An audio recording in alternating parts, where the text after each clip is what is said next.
Біздің келесі дайындайтын салатымыз өте тез дайындалады. Ішіне көп нәрсе қосылмайды, бірақ жеген кезде өте дәмді, иммунитетті көтереді.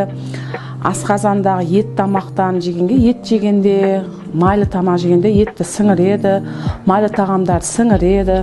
Және де өте жеңіл. Қазір сіздерге бізге осындай шәвел керек. Шәвелді базарда сатылады. Осында лист салат, неке дайындап алған зелендеріміз: укроп, петрушка, кинза. Осы зелендерді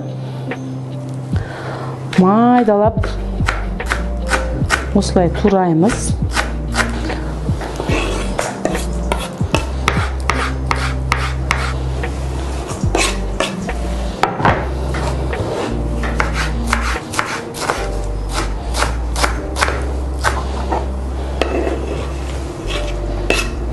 Осындай шөптерімізді майдалап турап алдық.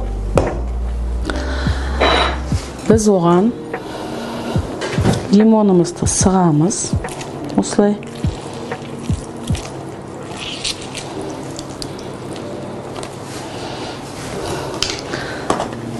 Қара бұрышпен тұз саламыз.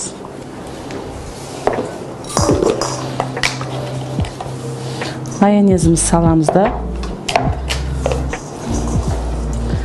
Жақсылап араластырамыз.